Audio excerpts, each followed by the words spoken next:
Good morning. Hello, I'm Boris. Today I'm gonna explain to you guys the beginnings of a painting in the Renaissance style of the old masters. In this case, I'm copying this Leonardo John the Baptist. Okay, this is my reference. The first thing you do, okay, without further ado, let's go straight to the explanation. Okay, now listen.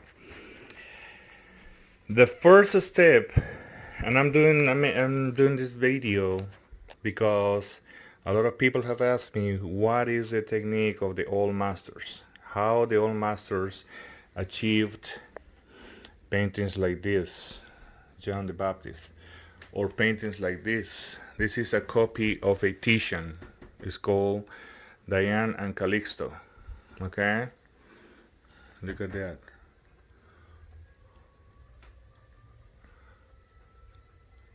And just a little review definition of the old master's technique. What does it mean? It means that your paintings are not going to be flat. The old master's paintings have volume. You can almost touch the god Mars here because he's so lifelike, you know? Look at the water. This is a copy. Well, it's based on Rubens, but I did a self-portrait history of my life here based on Rubens, the foundation of Rome. All right, but anyway, the old master's technique end up with, look at the cherries. You almost feel like you can grab them, you know, with your fingers. Look at the baby. Look at the birds. So that's the old master's technique. In other words, you do not end up with a flat, and I'm going to show you what I mean by a flat painting. This is one of the paintings of one of my students. It's a child, of course, but this is a flat painting. You see, it's cartoonish. If you want to obtain paintings like that where you feel that, look at the couple here, Mars and the mother of Romulus and Remus. They're in a reed uh, patch. You can feel that you can grab the reeds. You see here? They have volume. These are extreme close-ups. These are all the old masters. Speaking of the old masters, I made this composition of all my favorite masters. You have Titianus with their signatures. That's how they sign their work, Titianus. These are all portraits. I put them together. This is Jacobus Tintorettus. This is Paul Veronensis. These are their signatures. The great Michelangelo, look how he used to sign. Michelangelo. And the famous Leonardo Davinci. And the prince of painters, Raphael of Urbinus. These are all self-portraits that they themselves paint. I just put them together, I just copy them together in this composition by Tintorettus. Actually by Titianus, I'm sorry. Titianus made this kind of six-figure composition of his family. It's a very famous painting, but I use that style to play homage to my favorite painters of all times. These are my favorite painters of all times. These are the early Renaissance painters. These are the late Renaissance painters. Okay, these are the masters. Look at the technique. You can feel that he's looking at you straight. Again, those are self-portraits that they themselves painted looking at the mirrors. That's why all of them, well, except Titianus and and Michelangelo, but all four are looking at mirrors. They're painting themselves in mirrors. But anyway, I have Delacroix here. Okay, my house is like a museum full of paintings. There behind the TV is an Annunciation. This is a portrait of my mother in the style of the Mona Lisa. But going back to the old masters, okay, I'm revealing these secrets today because there's a lot of curiosity how the painters of the Renaissance painted their works. What is the technique? All right, step number one. Once you have, let me show you here. Once you have chosen a good piece of wood, in this case, look, poplar. Huh? This is poplar. This is the backside of the wood panel. Look, it's about half an inch thick. The first step is to sand it very smoothly in the face that you're gonna be painting on. You sand it very smoothly, all right? And then you end up with this beautiful finish, all right? And then you prime it. It's called imprimatura, but pretty much means priming, okay? And then you prime your panel. You prime it with white gesso, okay? You can give it as many coats as you want. You can give it minimum of 3. I usually do 3 to 5 coats. All right, very thin coats. Don't go too crazy, you know. And after you have your 5 coats, you sand it a little bit. It's very softly. Don't take off the gesso that you just applied. And then the next step is with red. Okay, this is the red I use. I'm giving away my secrets, people. With cadmium red deep hue right here. Okay, you paint the surface. The masters of the Renaissance, the old masters, never, ever, and repeat, ever painted on white board. And oh, by the way, I don't know if you noticed, guys, I never paint, well, seldom I paint in, you see this is wood. I wanted to show that it's wood. All right. I paint in wood panels because it gives me a hard, soft surface, okay? Unfortunately, canvas, look, I have all my wood panels waiting to be painted on. They're ready right there, okay? But I always paint in wood because, again, canvas has, regardless of how well you prepare the canvas always has that rough surface. You cannot achieve this kind of smoothness. You see how smooth the skin is? Well, there's a lot of brightness, but look how smooth. Look at the face. The canvas doesn't get in your way, okay? Doesn't get in your way, lets you work better. But anyway, going back to the old masters, they never painted on a white canvas. If you see somebody painting on white, you already know they're wrong. They're trying to imitate the old masters, and I will tell you why. I'm gonna skip a few steps right here. You see how I'm gonna apply this white, how I'm gonna start building up the image with the white tempera. If I'm starting from a white panel, that's impossible to do. Build up an image like this from a white panel. Anyway, and here, and I will tell you why the old masters, you see that reddish brownish tones. Yeah, I mean, you can probably not see there you go, you see them, reddish. That's the reflection of the light coming all the way from the back of this red bowl. It's called red bowl.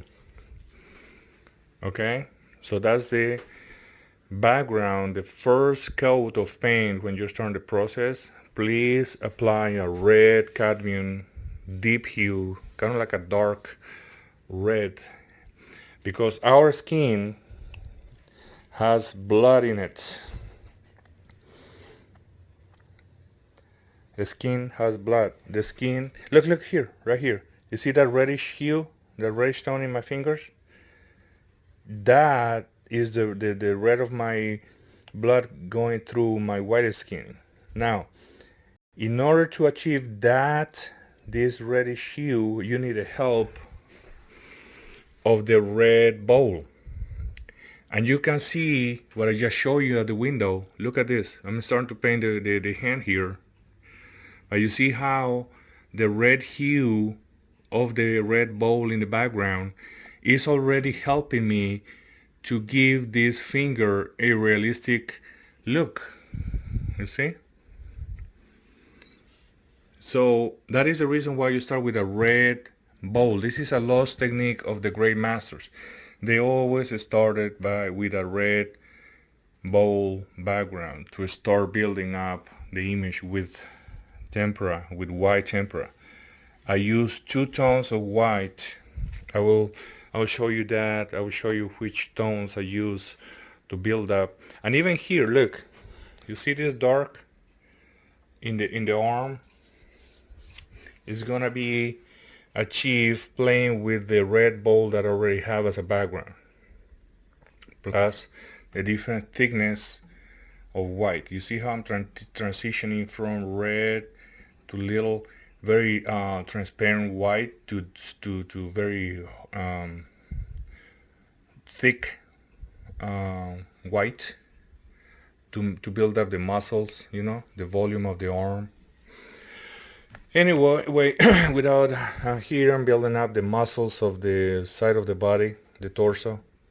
Here's the trapezius muscle. This is the biceps, the deltoids. You see the clavicles here, 1 clavicle, 2 clavicles, the pectoralis. Always go back to your anatomy, fellas. It's gonna help you understand why there is a white area here. Those are the clavicles meeting together in the center, the biceps, the deltoids, you know, the trapezius muscles, you see? Okay? But anyway, going back to the steps. White gesso, 3 to 5 coats, sand it a little bit, and apply a red bowl. After that, I don't know if you can notice, since I'm copying Davinci's John the Baptist here, what I did was I prepared my reference, and since I have so much experience, I don't really need more than 4 quadrants, you know, 1, 2, 3, 4 with a cross to place the elements on my board. These are elements. The head is an element, the hand, the shoulder. Okay, so those are elements. Here you can also look. This board is 1 inch wider than the original board that Da Vinci painted on. What I did was, because I want to keep everything proportionate, I subtract 1/2 inch from the left, 1/2 inch from the right, and what you see inside of that little frame is the exact measurements of the board Leonardo da Vinci used to paint his John the Baptist. Okay, so this is an exact size. This is the exact size of the original painting. Now, once I have my quadrant, I position my head based on my reference that the head is going to be here, no? And just out of experience, I know how to position and the size of this element, which is the head. Okay, so just out of experience, this is what I do. And then I see how the line of the shoulder comes down and crosses about halfway that line of reference. That's what I do. From here to here, halfway there, I made the line of the shoulder cross. That's another point of reference. And then I continue the curvature of the body. The same thing with the hand. Once I have the head, I have the hair, and I use the head to reference and position my hand based on the reference. You see how the tip of the finger is almost at a level, the tip of the finger is almost at the level of the top of the forehead. So this is what I do. This is the top of the forehead. So the tip of my finger is about the same level, right? Anyway, that's what I was trying to explain to you, is how I'm drawing. Now, look at the drawing.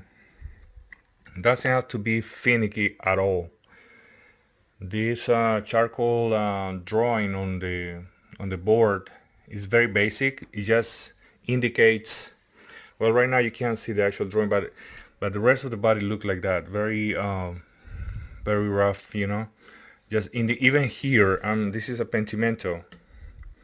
I don't know if you ever heard that word, pentimento.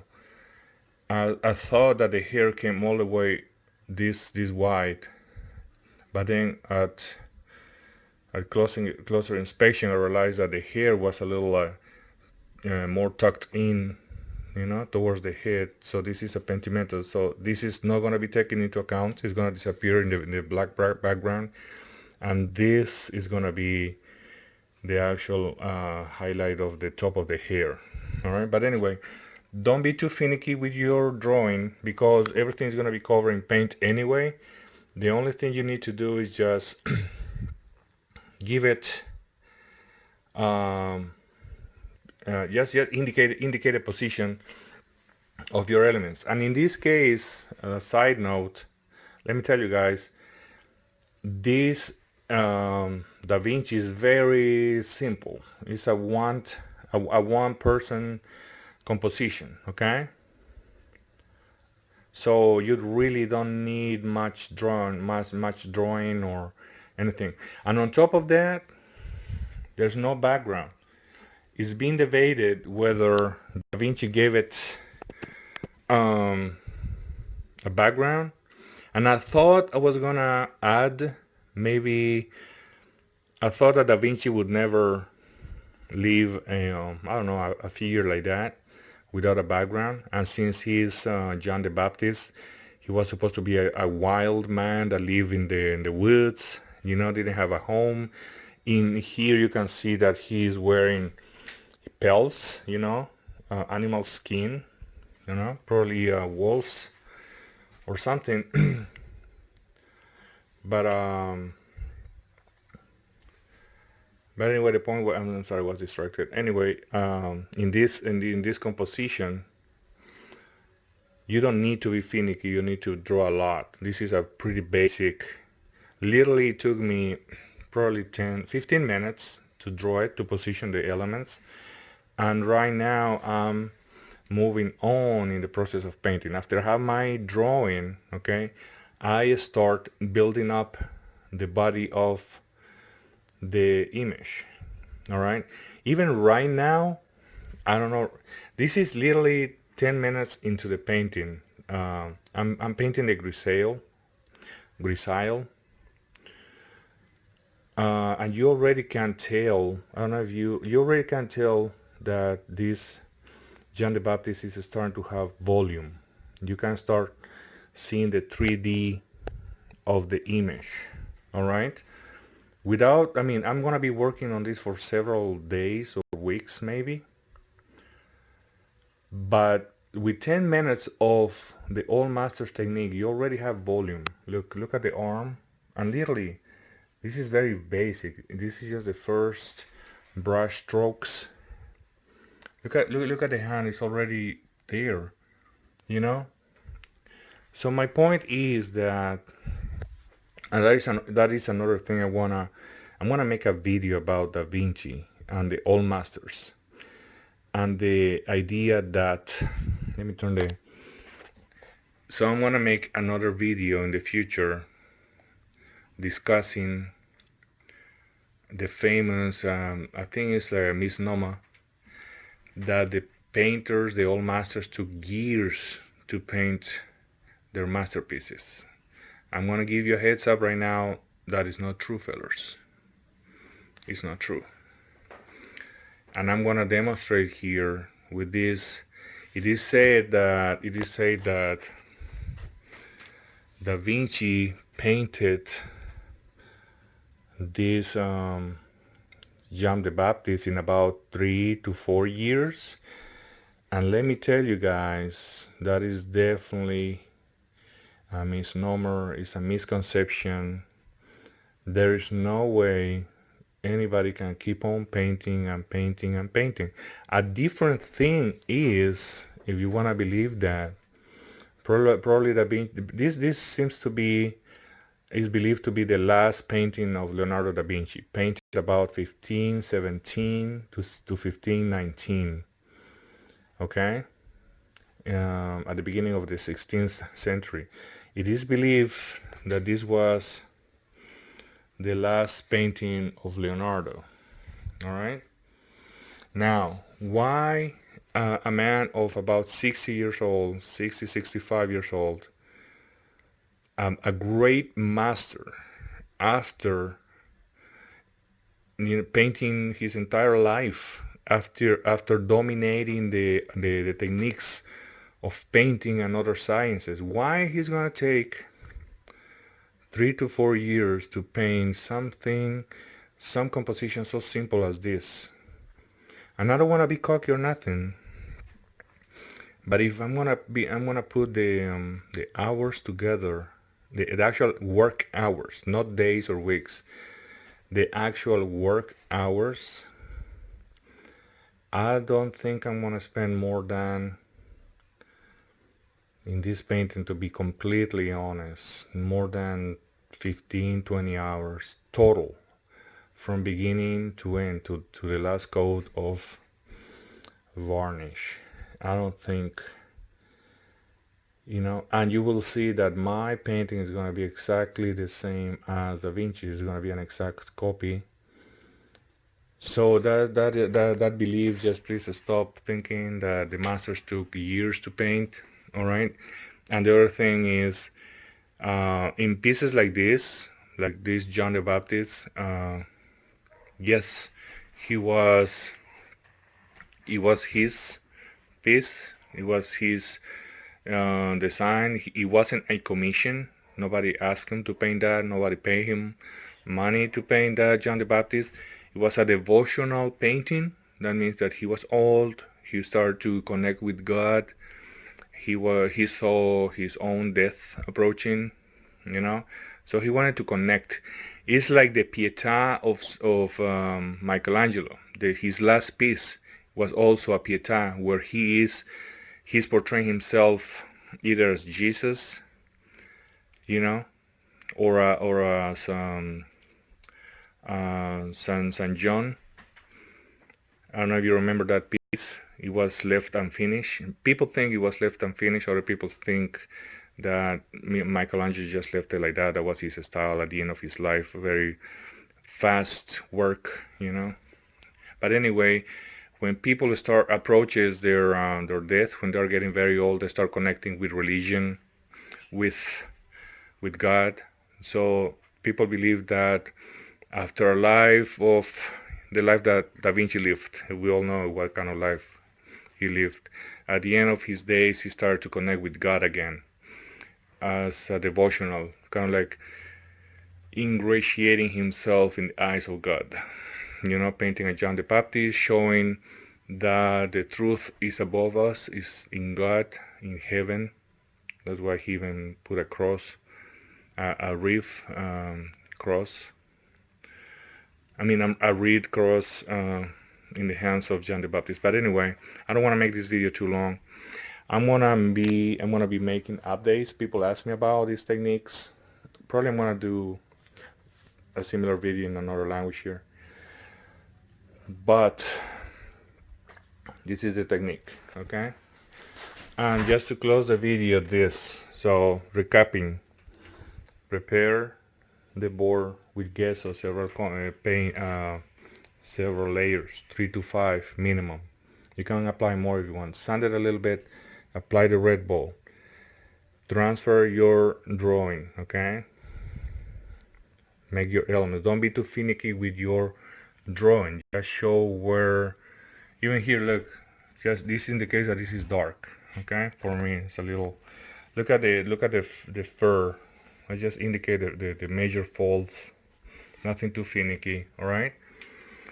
And then you start building up your elements. In this case, the body, of John the Baptist. Now, how you build this up? You start applying white in the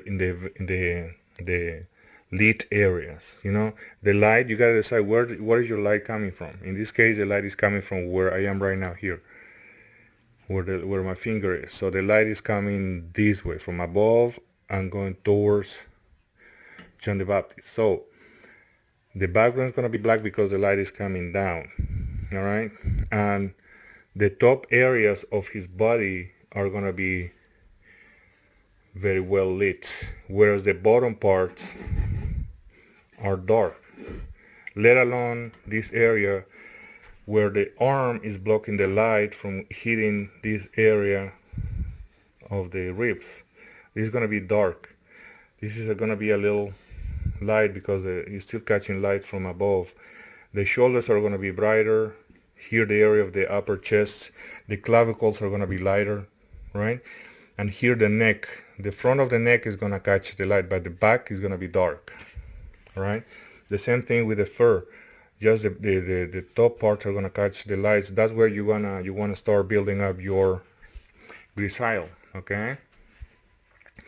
In this case, because the background is going to be black, like that, there's absolutely no need to put any elements. Actually, if you start putting anything white here, even if it's going to be covered with black, it's going to be distracting because Da Vinci didn't want that. If Da Vinci had wanted, and I've seen the x-rays of this painting, looking for evidence that there was a background at one point, and the x-rays show absolutely no white building up here. That means, like, if for example Da Vinci wanted some trees here, he would have used white first, to make a white tree and then apply the color later. The other thing, before I let you guys go, the color is the last thought in the mind. Do not think of color. Do not. You're gonna end up with a grisaille that looks exactly like this right before we start thinking about color. This is a great look, even the hair is gonna be like that, okay? Once you have a grisaille that looks like this, then we're gonna start thinking about layers of color. We're gonna layer color with oils, okay? But right now, don't think about color. Color is the last thought of the mind. All right, build up your grisaille with white, and you gotta apply layer upon layer. For example, here I didn't put any layer of white. I put a watered down white here, one coat, and then start building up. Probably have 3 passes here, and I'll show you how. Okay, on camera. It's the first time this has been seen, so remember what I told you. All right, this is, look, I just apply another layer and another layer here.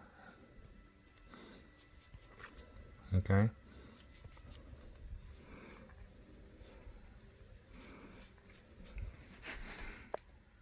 like I have my colors here, but I'm using just these whites.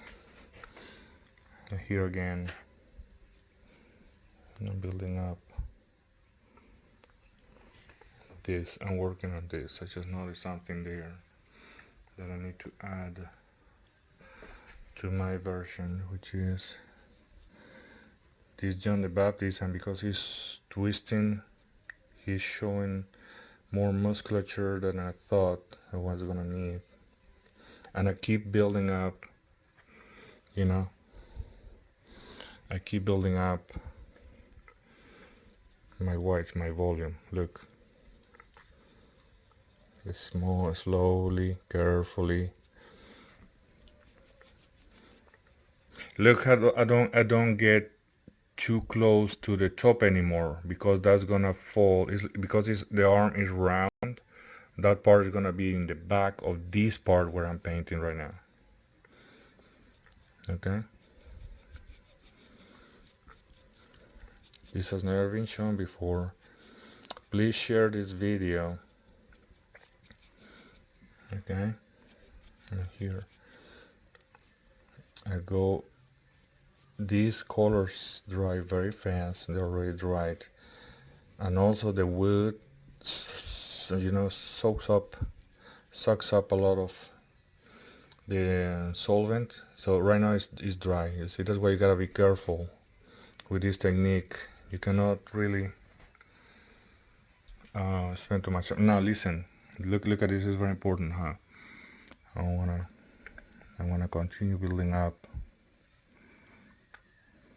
This is how you build up the volume of your paintings. You see here, layer upon layer upon layer. You see, all the masters of the Renaissance use their fingers as another painting tool. But anyway, look, do you see the difference? How it's starting to have volume. Okay, you see this, and I'm starting to insinuate. Look, never be afraid to use your fingers. Actually, I want to say that 30% of the paintings are made by the fingers. Right now I'm kind of working a little fast. I want to show you these steps. Now listen how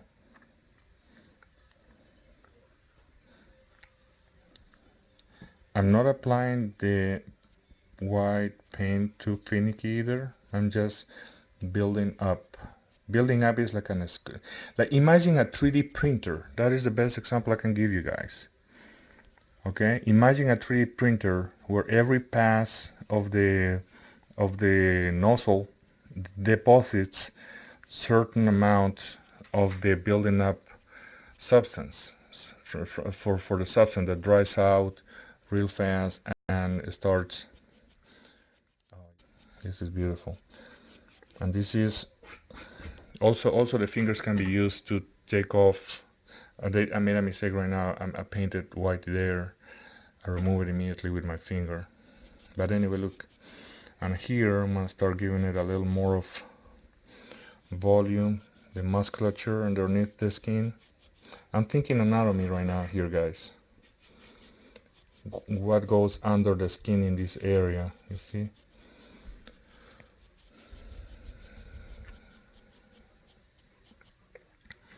And here, I have an eye on the original, but at the same time, I'm not losing track of my own painting.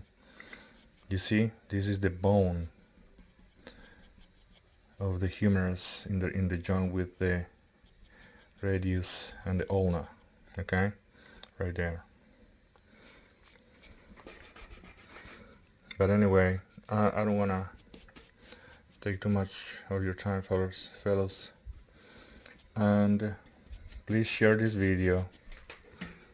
Again, this is the old master's technique, and I'll make follow-up videos of the next steps. Okay. Anyway, it's been a pleasure. Please share this video. There's a lot of people that don't know how to paint, and this is the best way to teach. Okay, this is the best I can do today. Thank you very much. Look how beautiful it's starting to look. You see how how you build up volume, you know. But anyway, leave your comments. You have any questions, specific questions I can answer. I'm sharing my secrets, what I learned over decades, not only in school, but in theory and practice, doing my own research.